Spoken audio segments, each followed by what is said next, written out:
In today's video, we're going to walk through the 8 questions you must answer to know if you're ready to retire. Clients are always surprised to hear how easy it can be to retire, and quite often that's because the advice you hear online usually makes it seem like charting your destination to retirement is harder than it really needs to be.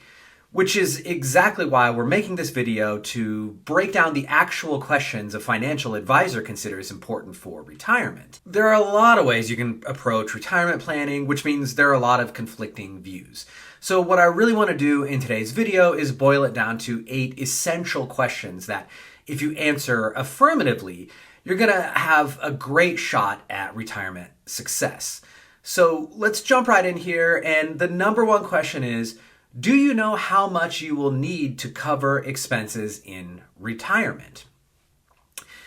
I start with this one because it's a big one, because basically everything that you're going to do in your retirement plan is going to flow from this.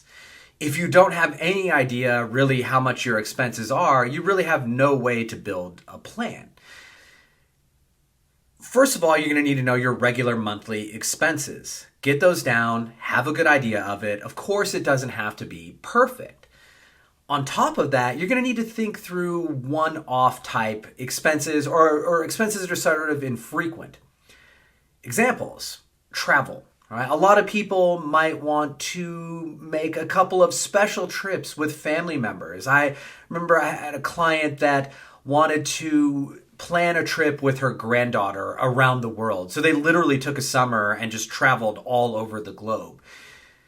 You need to factor in expenses like that. You need to factor in expenses like new cars every so often. I usually bake them in every 12 years, and we get an idea of, how much you might want to spend after trade-in after that.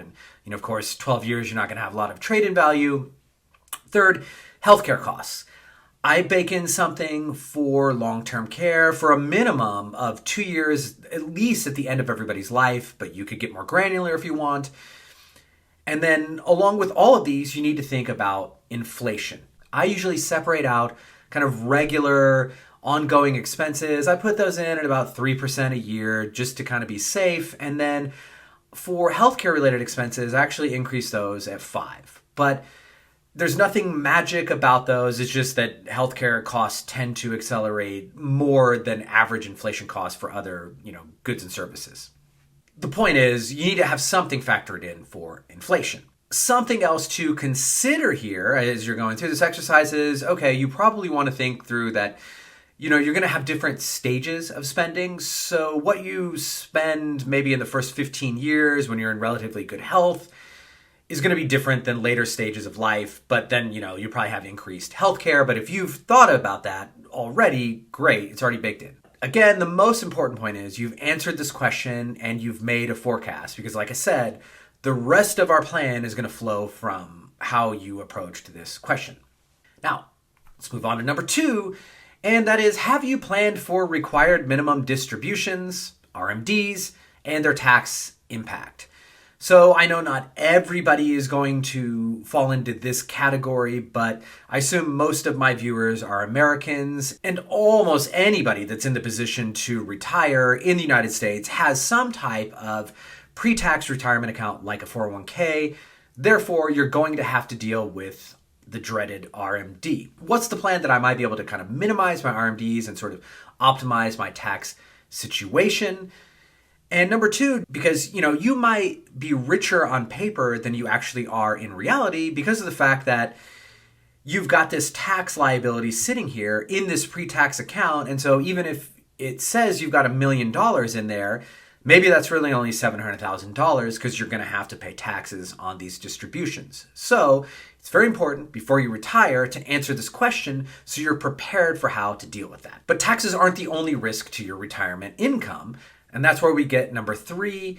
Does your plan account for market volatility and sequence of return risk? We've talked about this a few times on this channel, but for those of you who are new, there's something called sequence of return risk, and that's the risk of hitting a bad streak of returns right when you retire. And why they call it sequence of returns is because the order of returns that you get matters. So you might I'm just throwing out a number here. You might, over 30 years compound 7% annually a year.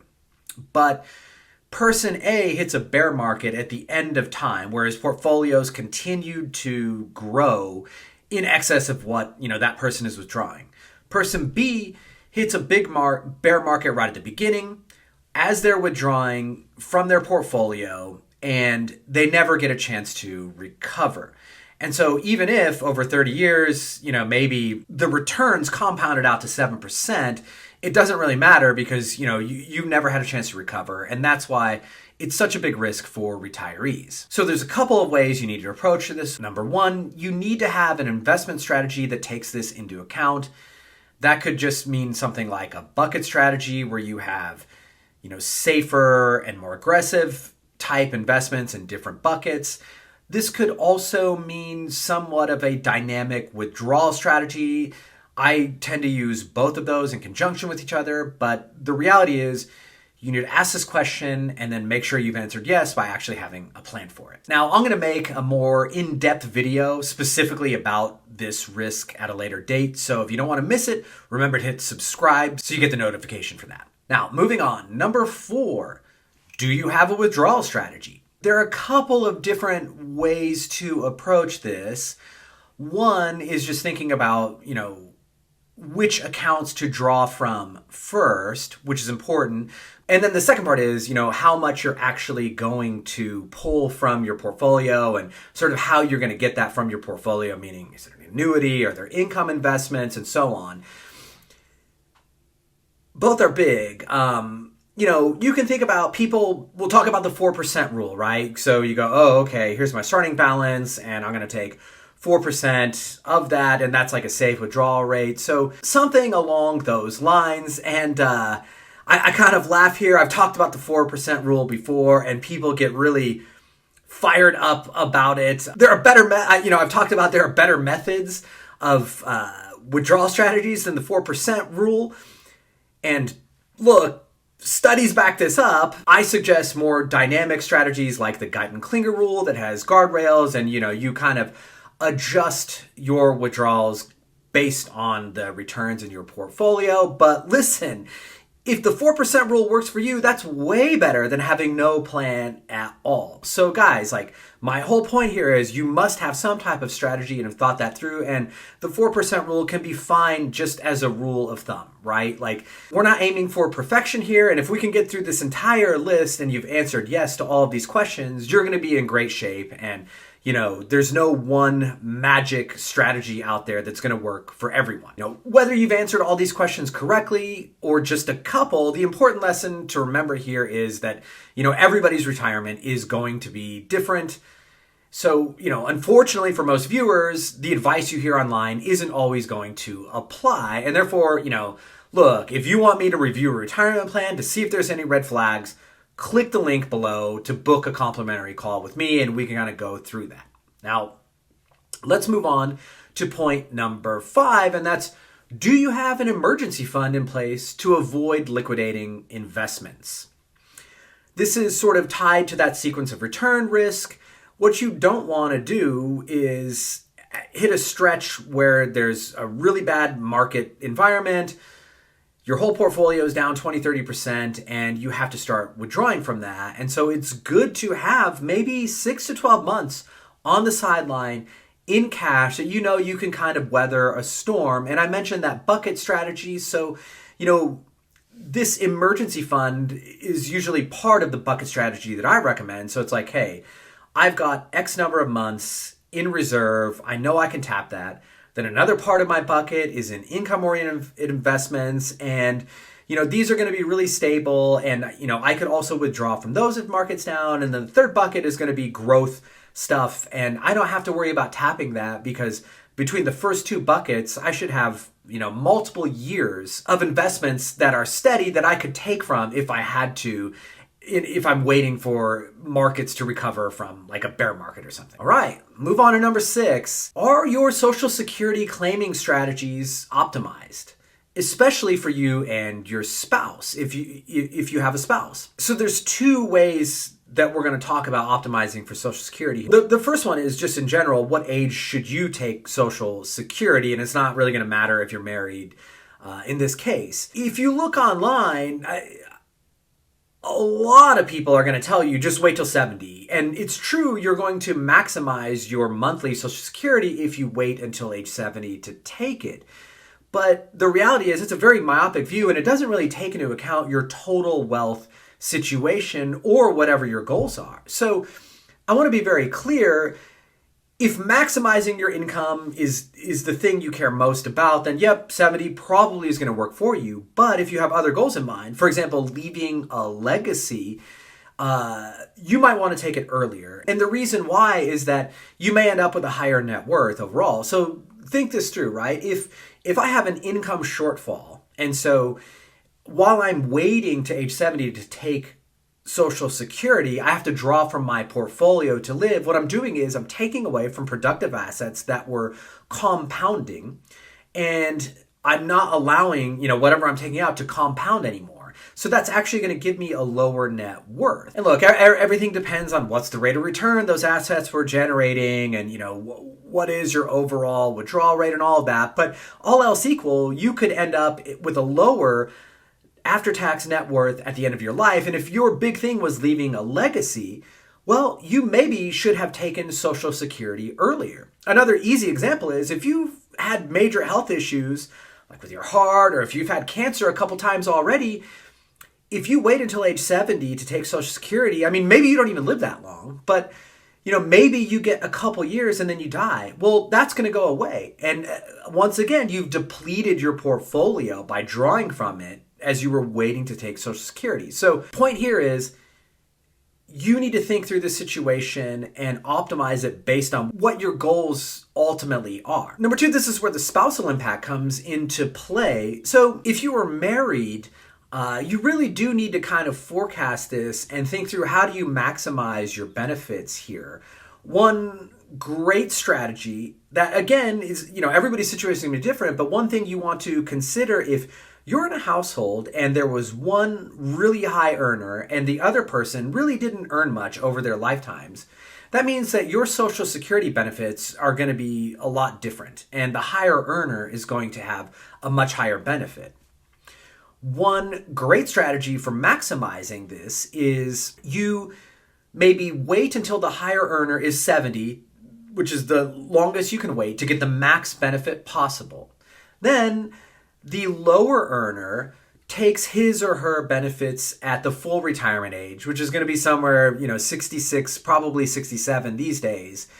And they take their benefit. And then what you do is once the higher earner turns age 70 and they have to file for benefits, the lower earning spouse will switch and claim benefits on their spouse's earnings, which means you could get up to 50% of their full retirement age benefits. And so that might actually bump up your Social Security. So you didn't have to wait till 70, you got it for those 3 years, and then you bumped it up even more off of your spouses. So let me just kind of break down an example of how this works. So let's say the higher earners' full retirement age benefits were $3,000 a month, okay? But they delay to age 70, and they might get a boosted benefit of $3,960 a month. Just throwing this out. Now, the lower earners' full retirement age benefit is $1,200 a month. All right? So what you do here, both 67, you take the lower earners' full retirement age, $1,200 a month benefit, do that for 3 years, start collecting. Then the higher earner turns 70.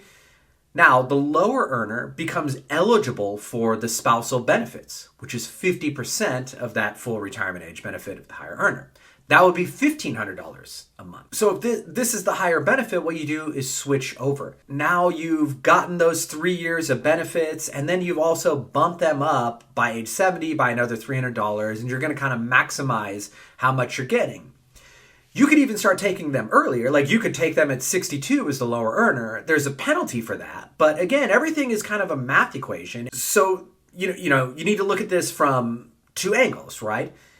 Am I maximizing the income to the extent that I can? And does it work with my ultimate goals, like we talked about in the first part of this point? All right, now, number 7, and we talked a bit about taxes already, but this one is just a bit more general, and that's, is your tax strategy optimized for retirement? A couple of points here.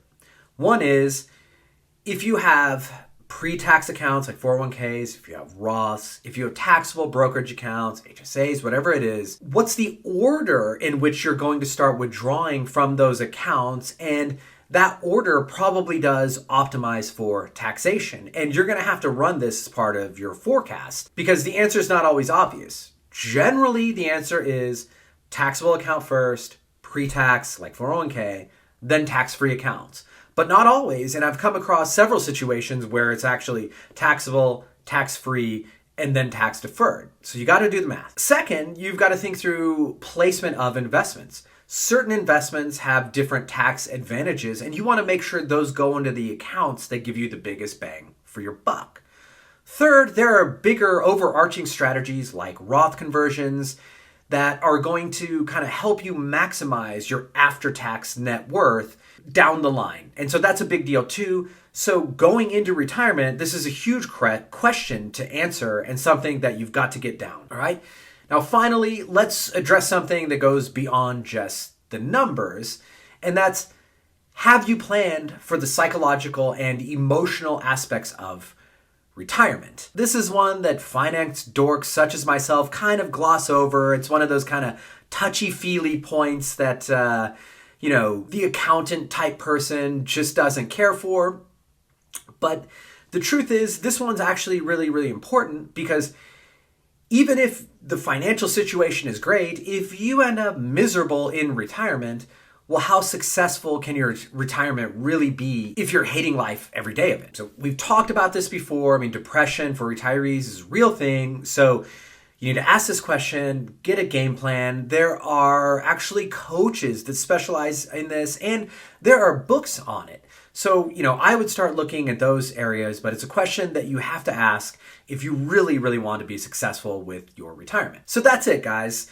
Go through those 8 questions and see if you can answer yes to them. And I think that's going to give you a really, really strong foundation for retirement success if you can. And if you're not sure about it, that's fine. It's understandable. You can click the link in the description below to book a complimentary call with me, and we can look at your situation together and find out, what might work best for you. Thanks for watching.